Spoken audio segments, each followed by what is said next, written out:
Prince Harry's in a place that means so much to him. This time, he's putting his own money up front. After so many challenges, Harry, you brought the Harry's sunshine with you. So much to him. This time, he's putting his own money up front.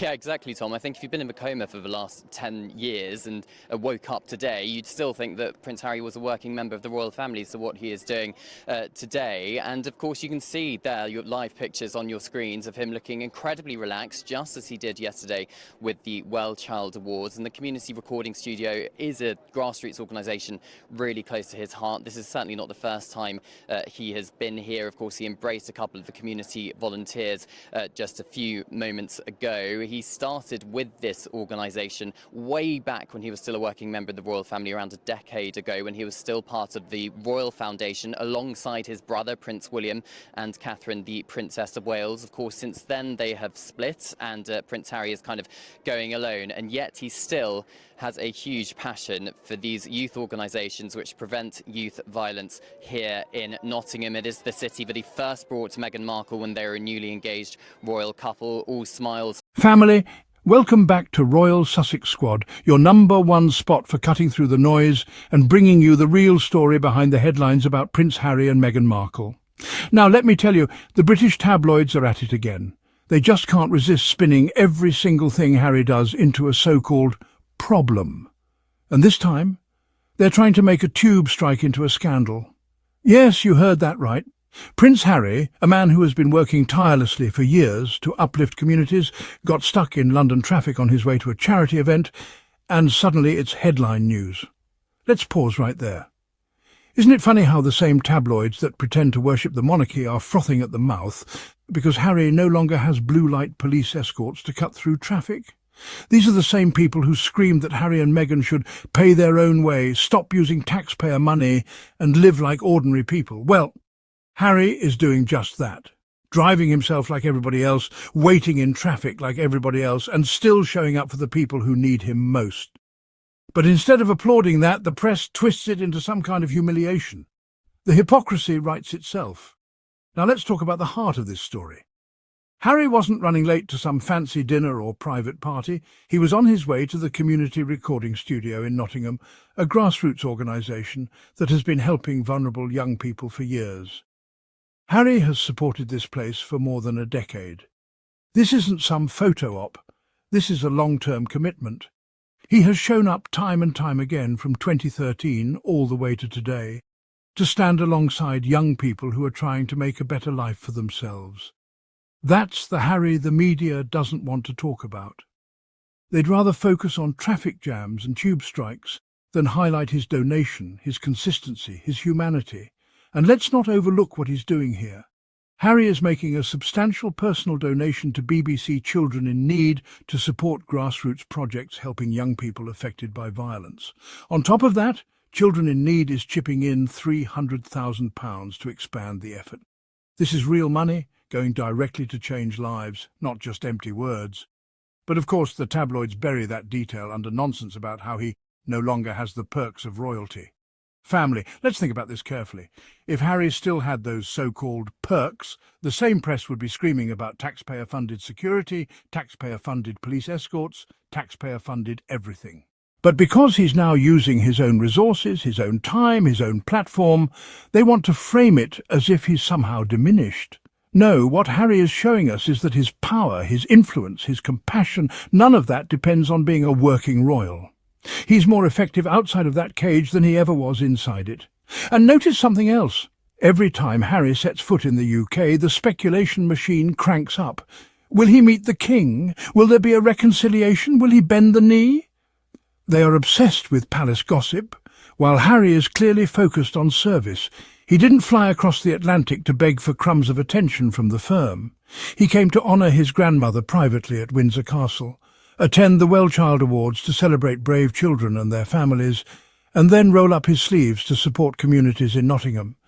That's purpose, that's priorities. And that's why the media tries so hard to distract us from the truth. Now, let's rewind for a moment. Do you all remember where Harry and Meghan's very first joint royal engagement took place? Nottingham, December 2017. That city holds a special place in their story. It was the first time Meghan met those massive crowds, the first time people saw the Sussexes as a unit, and the first glimpse of the star power and compassion they would bring to the world stage together. Fast forward to today. Harry is back in Nottingham, not as a senior royal bound by protocol, but as a free man who can choose where to invest his energy and money. He's choosing to go back to the same community, proving that this isn't a publicity stunt. It's a relationship. It's about continuity. It's about showing up, even when the cameras fade. And I want you to see how the press plays this game.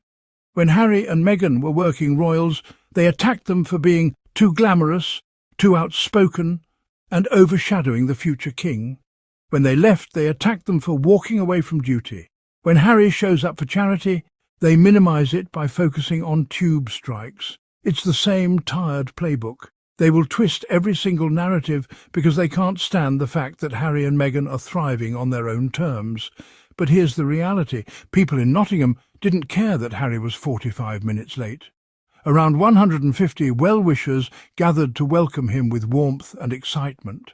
They weren't counting minutes. They were celebrating his presence, his support, and his ongoing commitment to their city. That's the real headline. But of course, you won't see it splashed across the Daily Mail. This is what I love about Harry and Meghan. They're not living for the tabloids, they're not living for the palace, and they're certainly not living for approval from people who never respected them in the first place. They're living for purpose, for service, for impact. That's why Harry has donated time and again to organisations in Nottingham, from helping provide food parcels earlier this year to funding initiatives for young people today. That's why Meghan continues to champion causes around women, children and communities, even when the press tries to smear her. They don't just talk about change, they put their money, their time and their heart into it. And you know what else? That's exactly why Harry and Meghan continue to have such global influence. They don't need palace titles or royal perks to make a difference. They've proven that real leadership comes from authenticity, consistency and compassion, not inherited privilege. So, let the tabloids write their petty stories about traffic delays. Let the haters keep obsessing over whether Harry will meet King Charles for tea. Meanwhile, Harry is building a legacy of service that stands on its own, with Meghan by his side. And the world is paying attention. Family. This is why we ride with the Sussexes, because they show us what it looks like to walk away from toxicity and still thrive.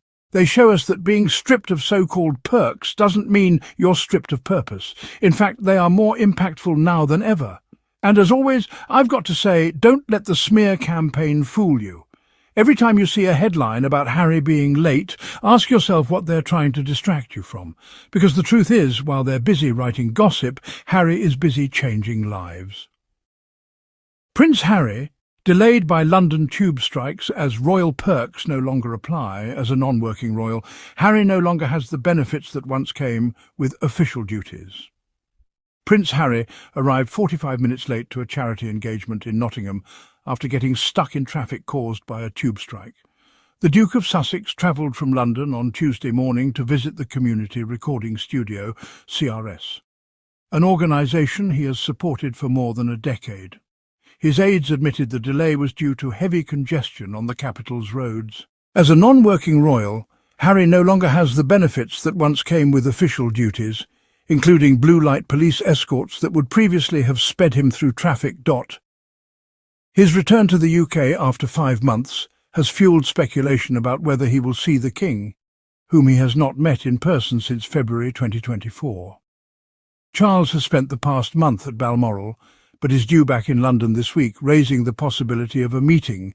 Harry landed in London on Monday, travelling directly from Heathrow to Windsor Castle, where he was granted special permission to pay his private respects at Queen Elizabeth II's final resting place on the 3rd anniversary of her death. That evening he attended the Well Child Awards, honouring seriously ill children and their families. In Nottingham, around 150 well-wishers gathered to welcome him. During his visit, Harry is set to announce a substantial personal donation to BBC Children in Need to fund grassroots projects, helping young people affected by violence, with a significant share expected to go to CRS. Children in Need is also contributing £300,000 to the initiative. Harry first visited CRS, based in the St Anne's area of the city, in 2013, and was struck by its work with vulnerable youth. He returned regularly in the years that followed, including in October 2019 on World Mental Health Day, just months before he and Meghan confirmed they would step down as senior royals. In May this year, the Duke made a significant donation to another Nottingham charity, helping to provide food parcels for struggling families. At the time, he said, the city held a special place in my heart because of his long connection to the community. Nottingham was also the location of Harry and Meghan's first joint royal outing in December 2017, when they met crowds in the city centre and watched a performance by young people from CRS. All right, squad, that's where we'll wrap it up for today.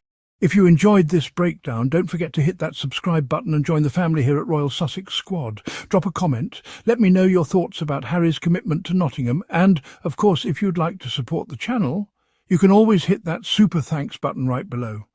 Every bit of love you send keeps us going strong in spreading the truth about Harry and Meghan. Until next time, stay royal, stay real, and stay Sussex strong.